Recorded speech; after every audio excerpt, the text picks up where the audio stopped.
वादियों के मशवरे हैं आसमानों में। जरा देख उसको जो कुछ हो रहा है, होने वाला है। जरा देख उसको जो कुछ हो रहा है, होने वाला है। धरा क्या है भला अहदे कफन के दास्तानों में। ये खामोशी कहाँ तक लज्जते फरियाद पैदा कर, ये खामोशी कहाँ तक लज्जते फरियाद पैदा कर। जमीन पर तू और तेरी सदा हो आसमानों में। न समझोगे तो मिल जाओगे ऐ हिंदुस्तान वालों, न समझोगे तो मिल जाओगे ऐ हिंदुस्तान वालों।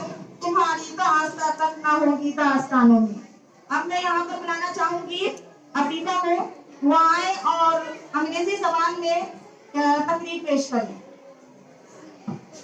Afifa. Warahmatullahi wabarakatuh. I am Hanafifa Zahir Ahmad from Standard 10 and I wish you all a very happy Independence Day. I would like to thank our principal, supervisors and teachers for providing me this wonderful opportunity to express my views and thoughts on this great and glorious occasion. We are celebrating today the 76th Independence Day of Bharat from British colonial rule, which had lasted for around 150 years. And hence, on this day, I would like to salute to the bravery and spirit of our freedom fighters and the jawans who laid their life on the borders for their motherland. अपने खून से देश की सरहद को सींचते हैं हम, हर रोज मौत और तूफानों से खेलते हैं हम, दुश्मनों के मंसूबों पर पानी फेरते हैं हम। मेरा देश महफूज रहे इसीलिए हर दर्द झेलते हैं हम। I would also like to pay my respect to all those farmers, teachers, doctors, scientists, policemen and every community helper who has contributed in building up this country into a great nation. A message to reevaluate our identities, a call to everyone to reflect upon our priorities in society. What are we first? Bani Adam means a human first, or all those political identities based on the factors which were not chosen or decided by us, such as race, gender, caste, class and religion. Who or what should we be loyal to? To all those political identities created in this world by different groups and communities of people and stamped on us, or only that one single identity which God has created us with. Interconnections among different groups and communities in India have been persistently plugging in the society for last many decades. Religious leaders have started playing an active role in politics and governmental decision making. Pompous show of celebration of religious festivals and strong sentiments to assert religion religious identities in every sphere of life, has started making serious inroads into public life. Hence, people have become intolerant toward each other due to these religious identities. We should not forget that even after partition of Pakistan, based on two religion and two nation theory, India on the eve of Independence Day decided to establish a secular state with its own characteristic of religious tolerance, liberty and equality. Secularism in India is a way of life in a country where there are at least 12 religions, over 300 castes, over 4,000 subcastes, over 100 major languages, and more than 300 dialects. For the majority of Indians, religion permits every aspect of life, from commonplace, daily codes, to clothes, food, lifestyle, education, and to politics. Hence, communal politics became an inevitable part of politics in India. With the help of religious leaders, it becomes very feasible for Indian politicians to divide Indians into religion-based groups and create their vote bank. We all can see that our religious leaders, instead of teaching us honesty, truthfulness, tolerance, simplicity, and kindness for all humans, brainwashing us to be aggressive and intolerant toward those who do not belong to our faith, resulting into communal hatred, discrimination, and violent clashes. Do we Bani Adams deserve this? Think, who are you first? Before it becomes too late, we must reflect on these questions. Before it becomes too dangerous for future generations to survive in this poisonous air of hatred, we must ask ourselves, aren't we humans first? ये नफरत बुरी है न पालो इसे, ये नफरत बुरी है न पालो इसे, दिलों में खर्च है निकालो इसे, न तेरा न मेरा न इसका न उसका, न तेरा न मेरा न इसका न उसका, ये वतन है सबका बचा लो इसे, ये वतन है सबका बचा लो इसे. Thank you. Translation: The pillars of Islam narrated Ibn Umar radiallahu anhu that the Prophet sallallahu alaihi wasallam said, Islam is based on 5 principles. First, to testify that La ilaha illallah wa anna Muhammadan Rasulullah. There is no God but except Allah, and Muhammad, peace be upon him, is the messenger of Allah.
के चले आए। ए प्यारे वतन तूने जब जब भी पुकारा है, ए प्यारे वतन तूने जब जब भी पुकारा है। तू कल भी हमारा था, तू अब भी हमारा है। ए प्यारे वतन हमारा, तू जान से प्यारा है। तू कल भी हमारा था, तू अब भी हमारा है। आसिम की अदारे हम, टीपू की शुजाअत हम, जौहर भी नियामत भी, महमूद की हिम्मत हम। कासिम की अदारे हम, टीपू की शुजाअत हम, जौहर भी नियामत भी, महमूद की हिम्मत हम। दुश्मन का तेरे हमने सर धड़ से उतारा है। दुश्मन का तेरे हमने सर धड़ से उतारा है। तू कल भी हमारा था, तू अब भी हमारा है। प्यारे वतन हमारा, तू जान से प्यारा है। तू कल भी हमारा था, तू अब भी हमारा है। हम तेरी हिफाजत पर सर अपना कटाते थे, सूली पे कभी चढ़कर हम जान लुटाते थे। हम तेरी हिफाजत पर सर अपना कटाते थे, सूली पे कभी चढ़कर हम जान लुटाते थे। क्या याद वतन तुझको अब भी वो नजारा है? क्या याद वतन तुझको अब भी वो नजारा है? तू कल भी हमारा था, तू अब भी हमारा है। प्यारे वतन हमारा, तू जान से प्यारा है।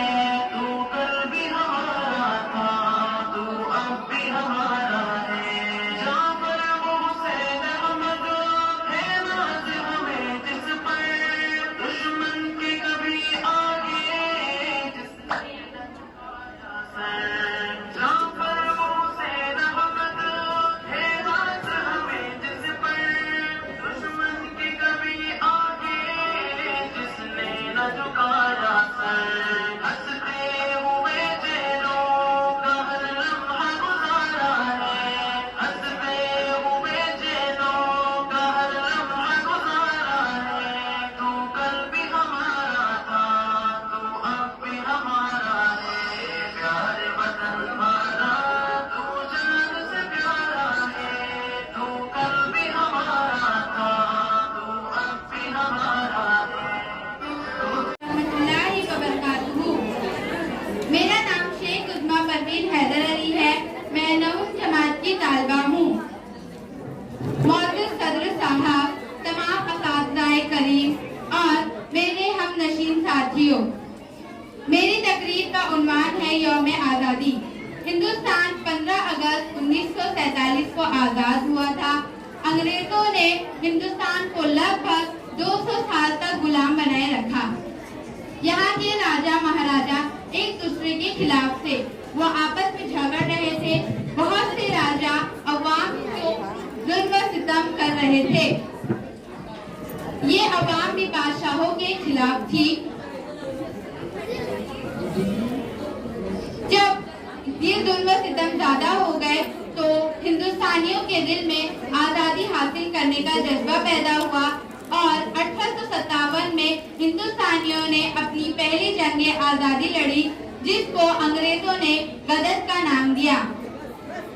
चंद एक वजूहात की वजह से हमारी ये जंग नाकामयाब हुई, जिसकी वजह से फतह याब होने पर अंग्रेजों ने पहले से ज्यादा जुल्म व सितम शुरू कर दिए। कुछ सालों के बाद हिंदुस्तानियों ने फिर से अपनी जद्दोजहद शुरू कर दी आजादी हासिल करने के लिए। इस बार अंग्रेजों ने बहुत सख्त जुल्म व सितम किए थे हिंदुस्तानियों पर। इसके बावजूद भी जब ये तमाम चीजों से लड़कर हिंदुस्तानी आजाद हुए, तब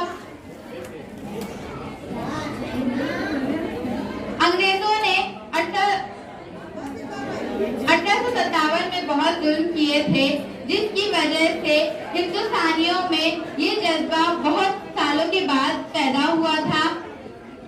जब हमें आज़ादी मिल गई तो यहाँ के लोगों ने बहुत कुर्बानियाँ दी थी, जिसकी वजह से हमें उन्हें सल्यूट देना चाहिए।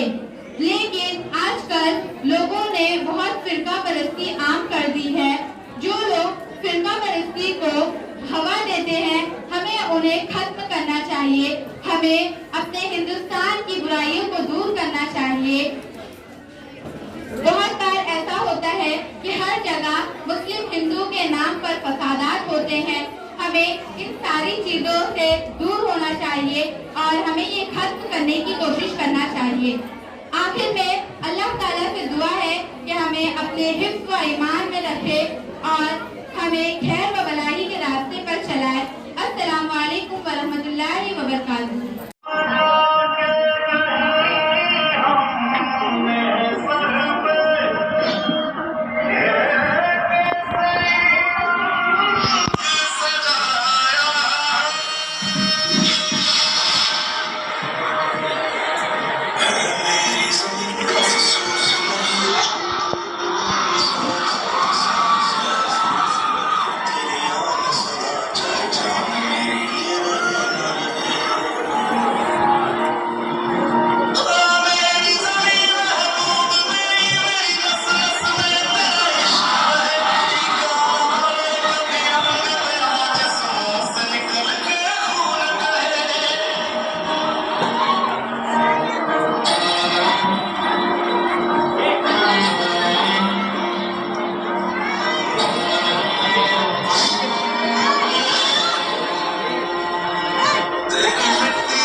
बस इतनी हंसी आई क्या?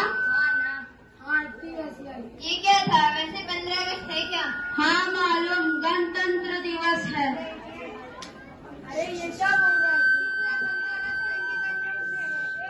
उसमें कौन सी बड़ी बात है, वो तो हर साल आता है। और उन लोगों ने कौन से बड़े झंडे गाड़ रखे हैं?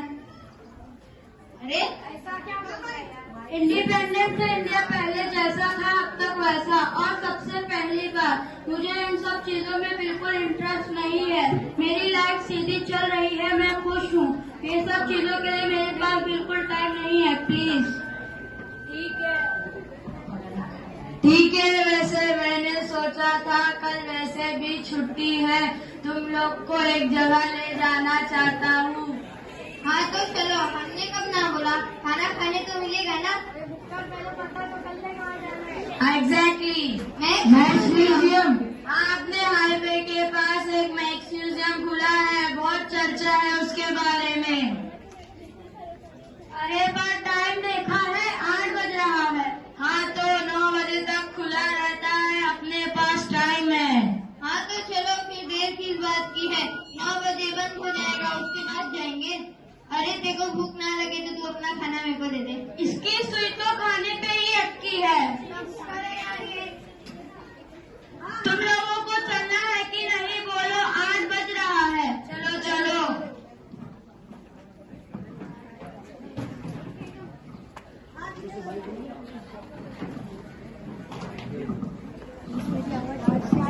ये देखो Motu Patlu. Excuse me guys. पुतला बोल रहे हैं। I am not a putla, I am the manager of this museum. By the way, where is your ticket? ये टिकट तो दिल्ली है लेकिन चलेगा। Welcome to the Max museum. Thank you.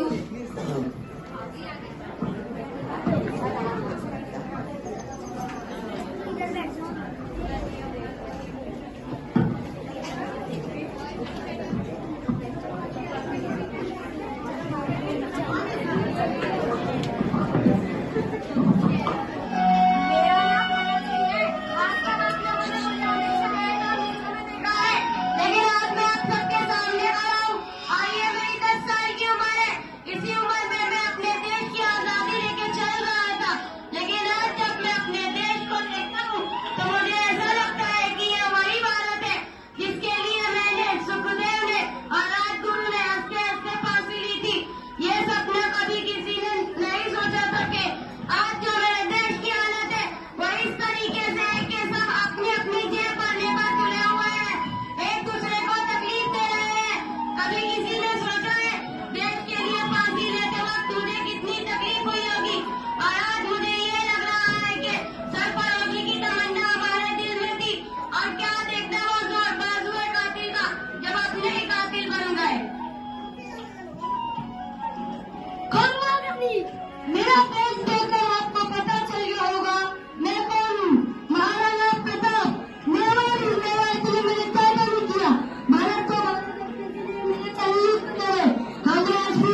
नाम मंगल पांडे है। इस इंडियन कंपनी की 34वीं बंगाल इन्वेटेड का सिपाही। अंग्रेज ने मुझे बागी करार दिया था, लेकिन जब मैं मरा तब मैं सिर्फ 30 साल का था। लेकिन मैंने अपने देश के लिए ऐसा काम किया जो लोग 3000 साल तक नहीं भूलेंगे। और जो लोग काम कर रहे हैं मेरे देश के लिए, वो 3 दिन भी नहीं टिक रहे। मुझे पंजाब की पिंडी कहते हैं। भले ही मेरा जन्म पंजाब में हुआ, पर अपने देश के लिए मैं राष्ट्रवादी था। हमेशा हिंदू मुसलमान के एक सम्मत शास्त्रवादी चीजों के मातों आरक्षण के विरोध क्या, क्योंकि महावीर ने कहा जहाँ शर्म डर संभव है, आज मेरे भारत में बराबर इसके उल्टा हो रहा। जो कोई लोग मेरे काम में आते उनके खाने तक का मेरे पिता खान महराम खान अपने हाथों से करते। मेरे देश के लिए मैंने जेल तक जाने का फैसला खुद लिया। हाथों और पैरों में लोहे की बेड़ियां पहनाकर जेल की काली कोठी में खड़े खड़े ही मार दिया था। और अब किसी को थोड़ी सी भी तकलीफ होती है तो वो सहन नहीं कर पाते। और जो हमने देश के लिए सहन किया उसका क्या।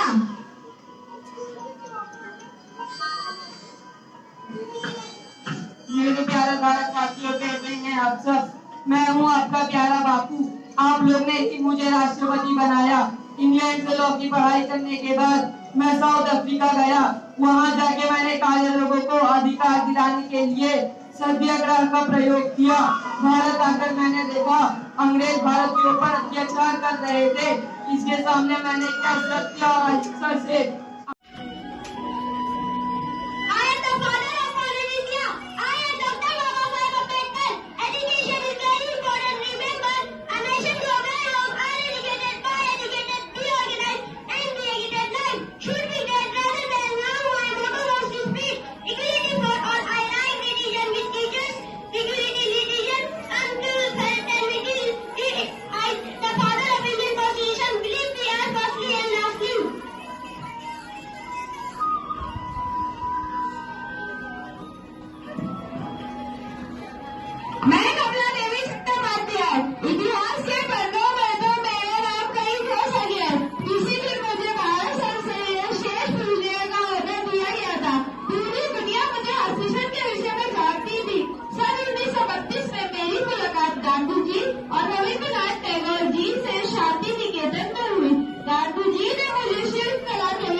born on 30th October 1909 to a Parsi family in Mumbai.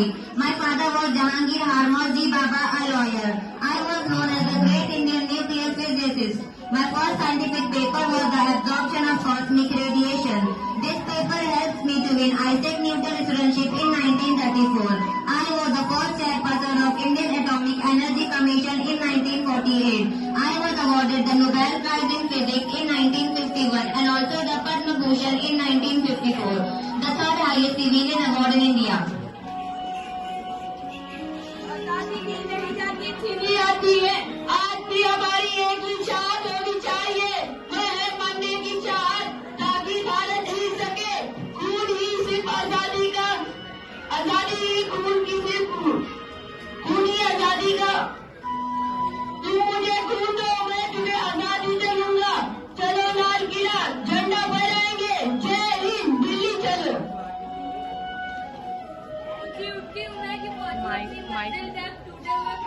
उड़ती हूँ मैं तारों तक। मेरा नाम सरोजिनी नायडू है।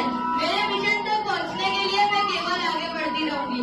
जब 1925 में गांधी जी के साथ मैं मंच पर थी, तब मैंने हमारे देश के सामाजिक और आर्थिक और भी कई सारे विकास के बारे में बात की थी और भारत की जनता को अपने देश के सुधार के लिए हिम्मत और एकता के साथ आगे बढ़ने का आह्वान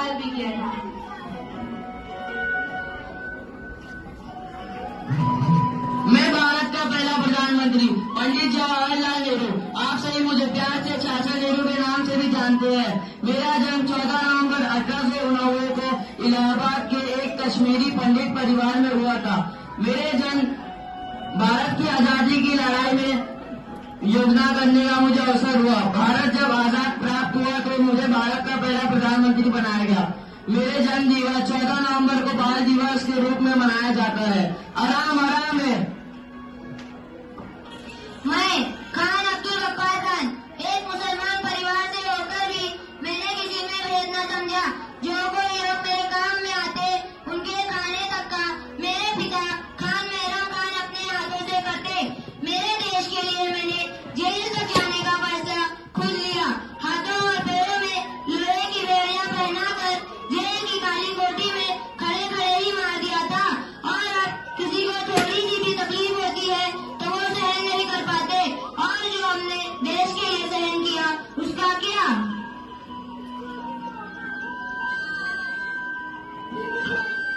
मेरे प्यारे भारतवासियों, कैसे हैं आप सब? मैं हूँ आपका प्यारा बापू। आप लोग ने ही मुझे राष्ट्रपति बनाया। इंग्लैंड से लॉ की पढ़ाई करने के बाद मैं साउथ अफ्रीका गया। वहाँ जाके मैंने काले लोगों को अधिकार दिलाने के लिए सत्याग्रह का प्रयोग किया। भारत आकर मैंने देखा अंग्रेज भारत के ऊपर अत्याचार कर रहे थे। इसके सामने मैंने क्या सत्य और अहिंसा से आंदोलन, दांडी मार्च, भारत छोड़ो आंदोलन शुरू किया। इसके कारण 1947 में हमारा भारत आजाद हुआ। मैं हमेशा 5 नियमों का पालन करती थी।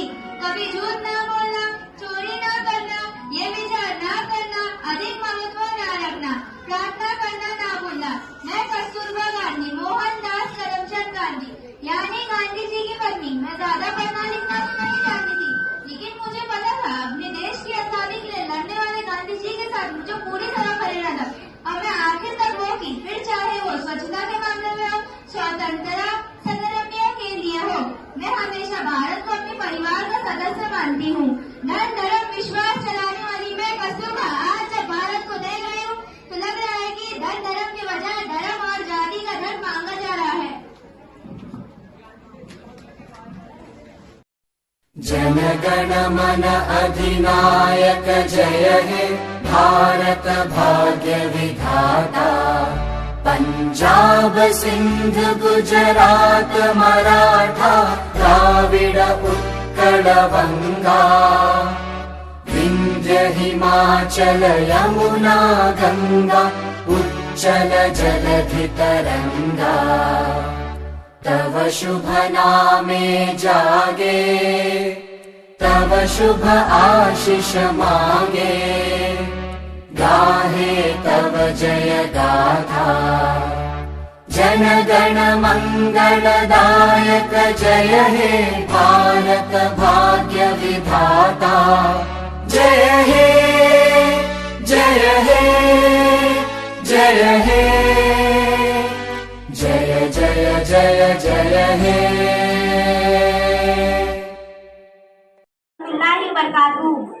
आदरणीय अतिथि महोदय, आदरणीय मुख्याध्यापक और मेरे प्यारे दोस्तों, जैसा कि आप सब जानते हैं आज हम यहाँ पर अपने देश का स्वतंत्रता दिवस मनाने के लिए एकत्रित हुए हैं। सबसे पहले मैं आप सभी को स्वतंत्रता दिवस की हार्दिक बधाई देती हूँ।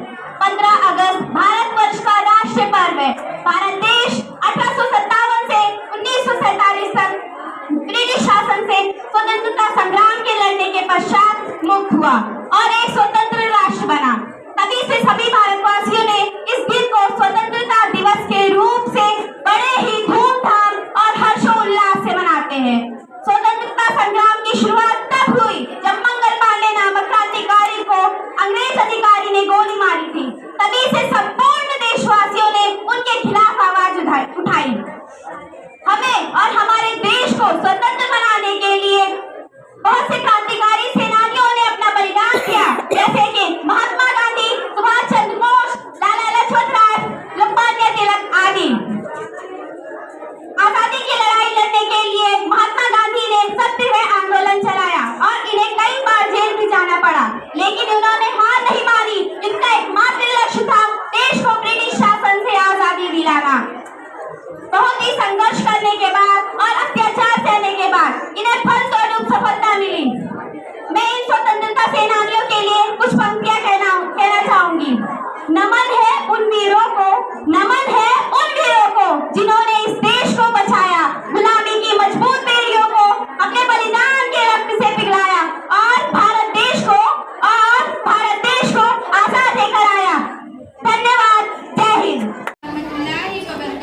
हिंदुस्तान को लगभग 200 साल तक गुलाम बनाए रखा। यहाँ के राजा महाराजा एक दूसरे के खिलाफ थे, वो आपस में झगड़ रहे थे। बहुत से राजा अवाम को जुल्म सितम कर रहे थे। ये अवाम भी बादशाहों के खिलाफ थी। जब ये जुल्म सितम ज्यादा हो गए तो हिंदुस्तानियों के दिल में आजादी हासिल करने का जज्बा पैदा हुआ और 1857 में हिंदुस्तानियों ने अपनी पहली जंग आजादी लड़ी, जिसको अंग्रेजों ने गदर का नाम दिया। चंद एक वजूहात की वजह से हमारी ये जंग नाकामयाब हुई, जिसकी वजह से फतेहयाब होने पर अंग्रेजों ने पहले से ज्यादा जुल्म सितम शुरू कर दिए। कुछ सालों के बाद हिंदुस्तानियों ने फिर से अपनी जद्दोजहद शुरू कर दी आजादी हासिल करने के लिए। इस बार अंग्रेजों ने बहुत सख्त जुल्म सितम किए थे हिंदुस्तानियों पर। इसके बावजूद भी जब ये तमाम चीजों से लड़कर हिंदुस्तानी आजाद हुए, तब अंग्रेजों ने 1857 में बहुत जुल्म किए थे, जिसकी वजह से हिंदुस्तानियों में ये जज्बा बहुत सालों के बाद पैदा हुआ था। जब हमें आजादी मिल गई तो यहाँ के लोगों ने बहुत कुर्बानियां दी थी, जिसकी वजह से हमें उन्हें सैल्यूट देना चाहिए। लेकिन आजकल लोगों ने बहुत फिरका परस्ती आम कर दी है। जो लोग फिरका परस्ती को हवा देते हैं, हमें उन्हें खत्म करना चाहिए। हमें अपने हिंदुस्तान की बुराइयों को दूर करना चाहिए। बहुत बार ऐसा होता है कि हर जगह मुस्लिम हिंदू के नाम पर फसादात होते हैं। हमें इन सारी चीजों से दूर होना चाहिए और हमें ये खत्म करने की कोशिश करना चाहिए। आखिर में अल्लाह ताला से दुआ है कि हमें अपने हिफ्ज़ व ईमान में रखे और हमें खैर व भलाई के रास्ते पर चलाए। अस्सलामु अलैकुम व रहमतुल्लाहि व बरकातुहू। Principal, teachers, guardians and dear friends, we have all gathered here to celebrate the auspicious occasion of this Independence Day on 15 August. Many best wishes and congratulations to you all. Today, I have got the opportunity to address you all and thank you very much for this. As we all know that the 15th August is the day of honor and pride for every Indian. On 15 August 1947, all our freedom fighters and revolutionaries freed our country from the British Empire by putting their lives at stake. So, we celebrate this day historically in his memory and honor because on this day we got freedom from the British rule, which is incomparable. The British government oppressed the people of India for many years and kept us as slaves. On this day, we got freedom from the slavery of British and we became completely independent. In the relentless pursuit of this freedom, we also lost many great people in our country. Many great people were born in our country who did not even care about their lives and willingly sacrificed for the independence of the country. The most important contribution to the independence of our country has been made by Mahatma Gandhi, who forced them to leave India by using weapons like truth and non-violence against British rule. Many other freedom fighters like Jawaharlal Nehru, Sardar Vallabhbhai Patel, Subhash Chandra Bose, Bhagat Singh, Chandrasekhar Azad, etc. also contributed to the independence of India and liberated the country from the British slavery. We are very fortunate to have found such great freedom fighters and revolutionaries in our country, and they liberated not only the country but the coming generation from this slavery of British. For this reason, we are free today and we are achieving new achievements day by day. Today, 76 years of our independence, our country is moving toward new progress in every field. Our country is writing a new chapter in different fields like military strength, agriculture, technology, education, sports, and etc. It is writing a new dimension every day. Today, our military strength is equipped with a modern weapon which have the power to eliminate any enemy in the blink of an eye. As we all know that our country has been an agricultural country since ancient time, and after 15th August 1947, our agricultural sector has also changed a lot. After independence, we produce more quantities of crops by using new techniques in agriculture and new methods of growing crops. And today, our country is at the forefront of exporting grains. After independence, we have also made a lot of progress in the field of science as well. Due to this scientific technique, India has reached the moon and Mars today. By innovating the scientific technology every day, we are taking our country towards new progress.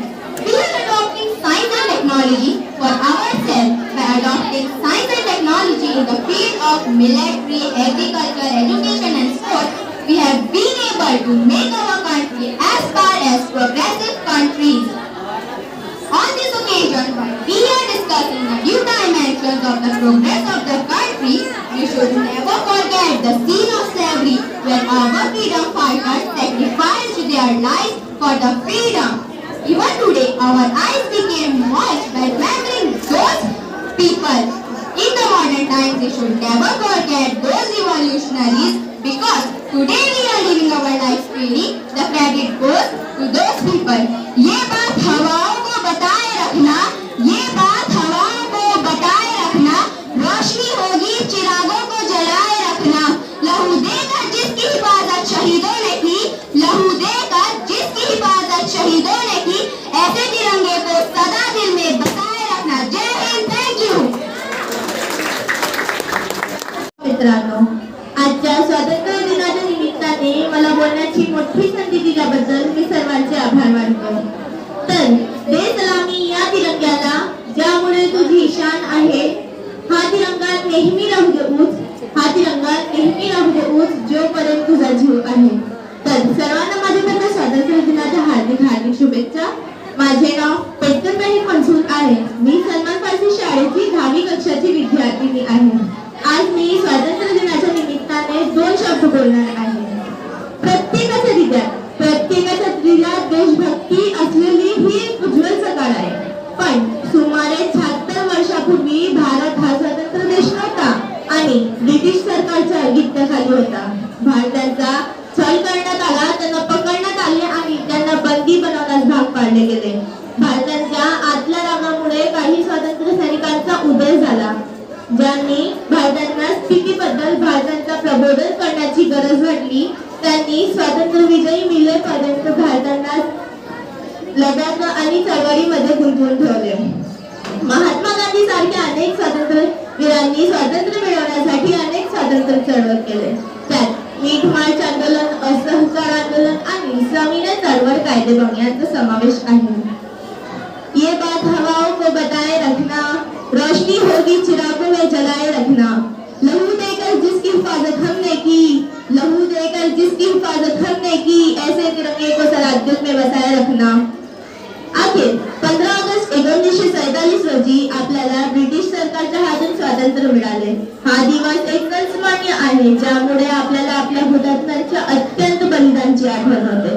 आपल्याला आपले देश सशक्त बनवण्यासाठी आपण आपली एकता राखली पाहिजे. एवढे बोलून मी माझ्या शब्दांना पूर्णविराम देतो. मी आपल्या देशासाठी एवढेच बोलणार. जिसका ताज हिमालय है, जहाँ बहती गंगा है, जिसका ताज हिमालय है, जहाँ बहती गंगा है, जहाँ अनेकता में एकता है, सत्य में जयते जहाँ का नारा है, जहाँ मजहब भाईचारा है, वही तो भारत वतन हमारा है, वही तो भारत वतन हमारा है. जय हिंद, जय भारत. धन्यवाद.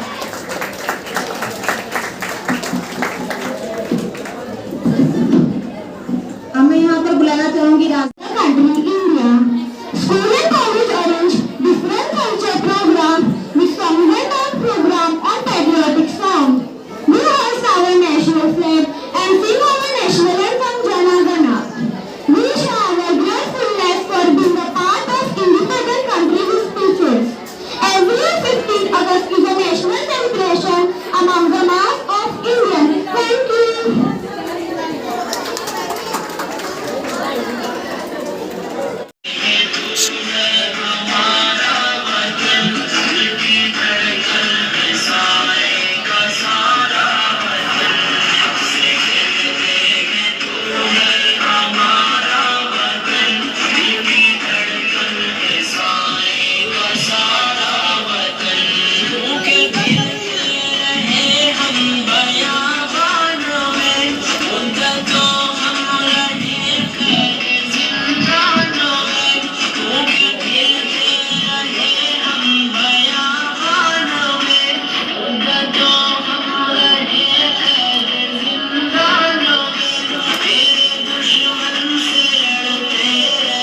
वतन जब तलक जान बाकी रही जान में हमने मुश्किल में जीवन गुजारा वतन हमने मुश्किल में जीवन गुजारा वतन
बीच में कोई ना कोई आ ही रहा है। And all my dear friends, Bapu was undoubtedly the greatest freedom fighter of India's freedom struggle.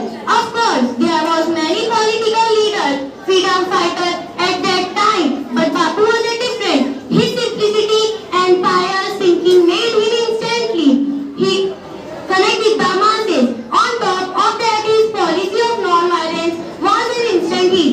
People from all the religions loved and respected him. He always wore a simple dhoti made from khadi. We celebrate his birthday on 2nd October as a national holiday. We also call him Bapu and Father of the Nation. We knew and its people well. Thank you.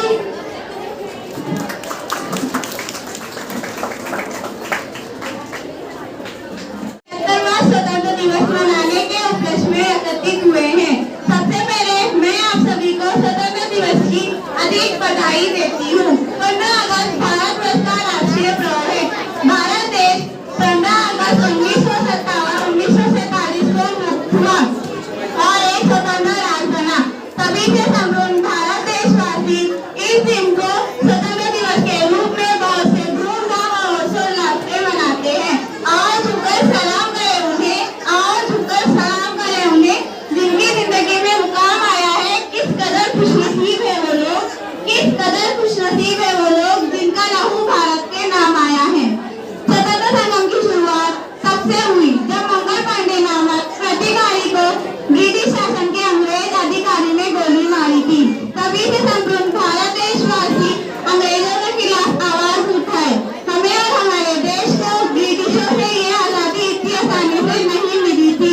देश की आजादी पाने के लिए बहुत से क्रांतिकारी सेनानियों ने बलिदान दिया, जैसे कि महात्मा गांधी, सुभाष चंद्र बोस, मंगल पांडे, बाल गंगाधर तिलक, पंडित जवाहरलाल नेहरू वगैरह। आजादी की लड़ाई लड़ने के लिए महात्मा गांधी ने सत्याग्रह आंदोलन भी चलाया और कई बार उन्हें जेल भी जाना पड़ा, लेकिन उन्होंने हार नहीं मानी क्योंकि उनका एकमात्र लक्ष्य भारत देश को आजादी दिलाना था। और काफी अत्याचार सहने और संघर्ष करने के बाद वे फलस्वरूप सफल भी हुए। अपना ये भाषण समाप्त करते हुए स्वतंत्र सेनानी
पर्वतों से भी ऊंचा ये हौसला, मुश्किलें सामने अपने हमवार है, मुश्किलें सामने अपने हमवार है, हम वफादार हैं, हम वफादार हैं, जाने भारत पे देने को तैयार हैं, हम वफादार हैं, हम वफादार हैं। हटना मैदान से हमको आता नहीं, हटना मैदान से हमको आता नहीं, बच के दुश्मन कोई हमसे जाता नहीं, फातेह है जंग है गैर फरार है, फातेह है जंग है गैर फरार है, हम वफादार हैं, हम वफादार हैं, जाने भारत पे देने को तैयार हैं, हम वफादार हैं, हम वफादार हैं।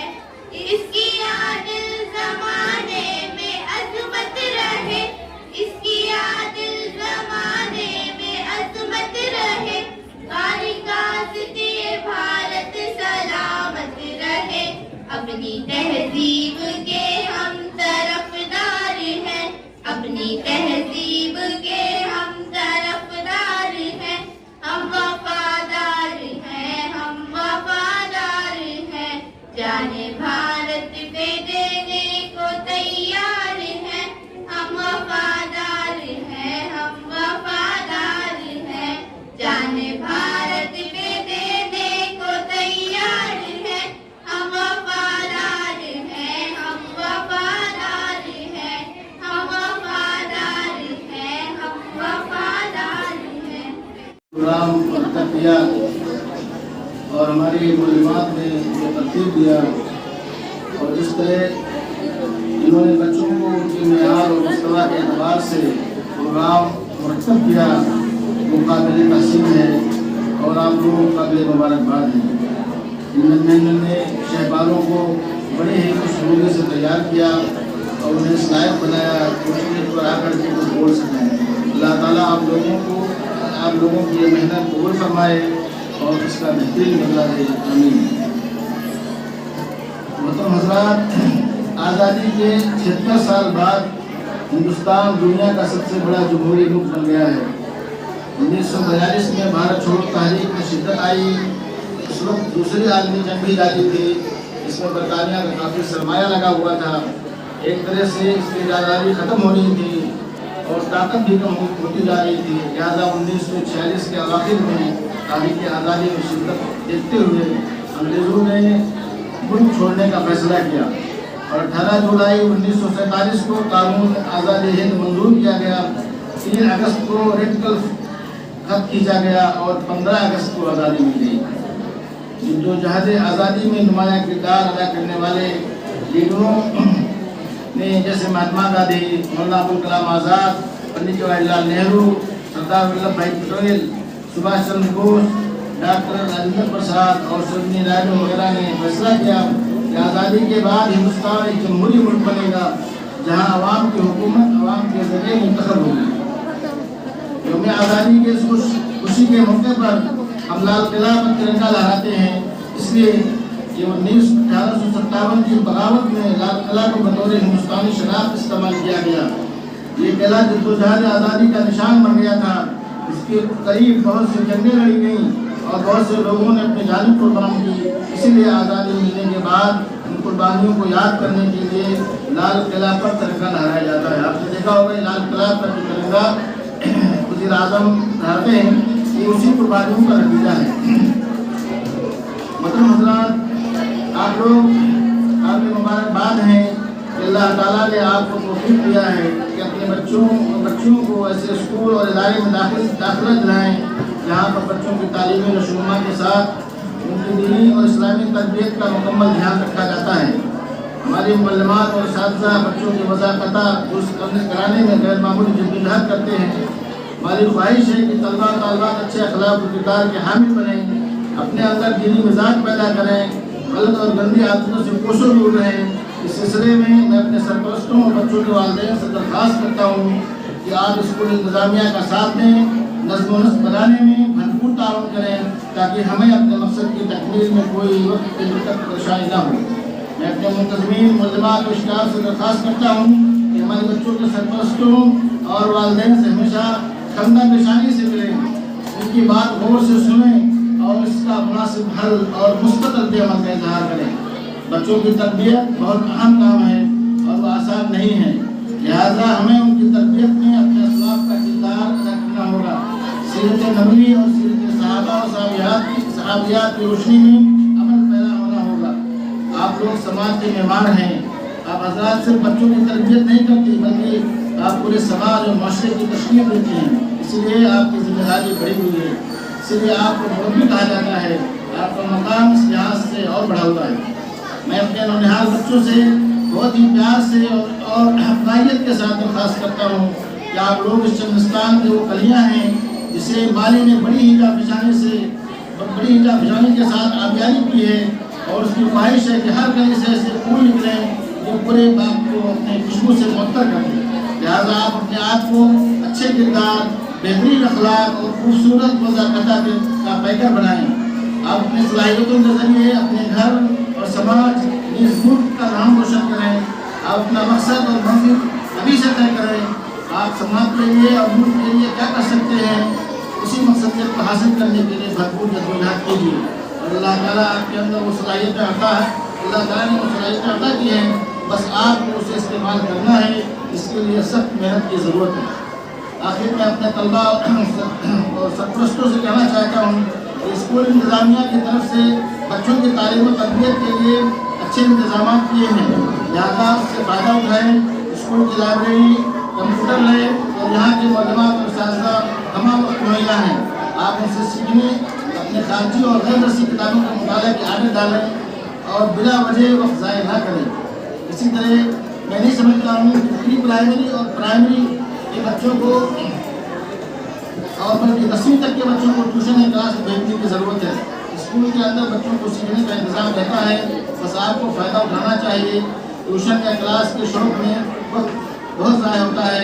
मैं अपने सरपरस्तों से दरख्वास्त करता हूँ इस मौजू पर गौर करें और अपना वक्त निकालें और कम से कम 1 घंटा या उससे ज़्यादा बच्चों की तालीम और तरबियत में रोज़ाना अपने बच्चों को दें।